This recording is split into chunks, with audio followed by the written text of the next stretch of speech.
रानी सरंगा भाग 2।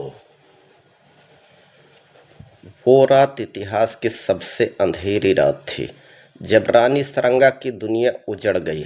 पति राजा धवल सिंह का वध, अपना महल छिन जाना और फिर एक सुनसान जंगल में गिरकर बेहोश हो जाना।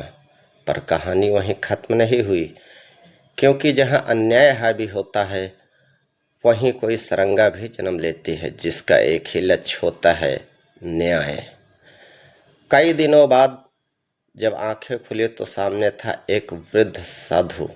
जंगल के बीचों बीच एक छोटी सी कुटिया, कुछ जड़ी बूटियां और उनकी ममता भरी आवाज, बेटी तुम बहुत वीर हो, मृत्यु से लौटी हो, पर अब ये जीवन तुम्हारा नहीं, एक उद्देश्य है। रानी सरंगा कमजोर लेकिन दृढ़, मैं अब सिर्फ रानी नहीं, मैं न्याय की ज्वाला हूँ।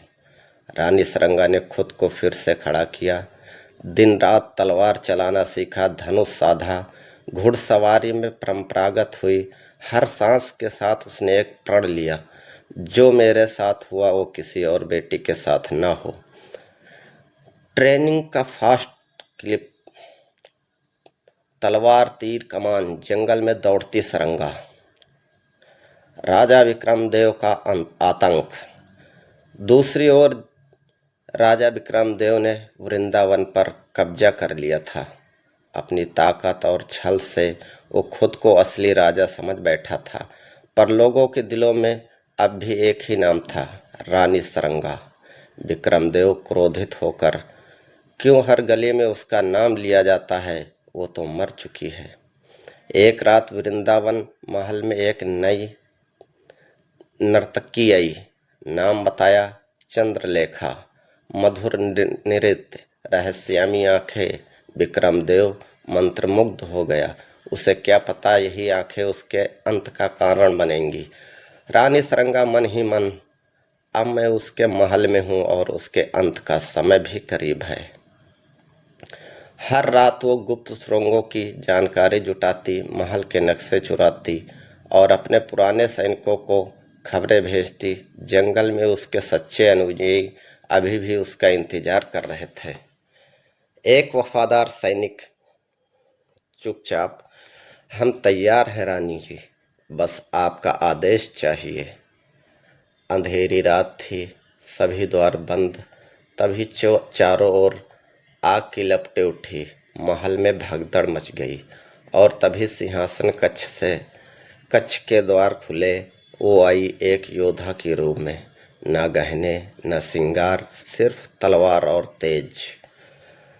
सरंगा, विक्रमदेव, यह मेरा नहीं, इस धरती का बदला है। तैयार हो अपनी सजा के लिए। एक ओर राजा विक्रमदेव, दूसरी ओर रानी सरंगा। भीषण युद्ध हुआ।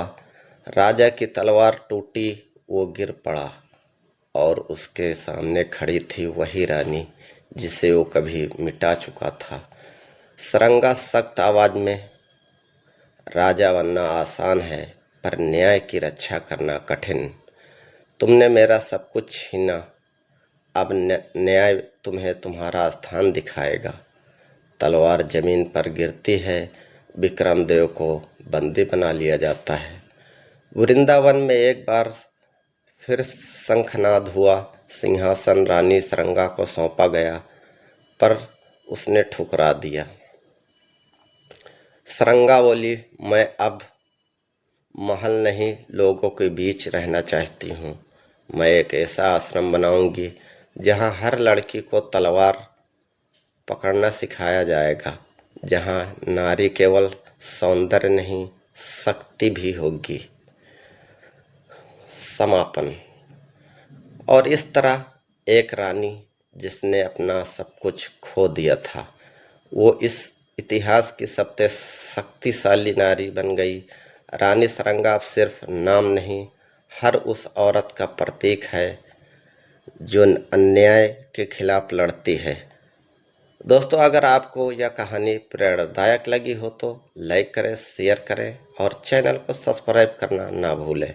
अगला भाग जल्द ही आएगा। रानी सरंगा, अंतिम धर्म युद्ध।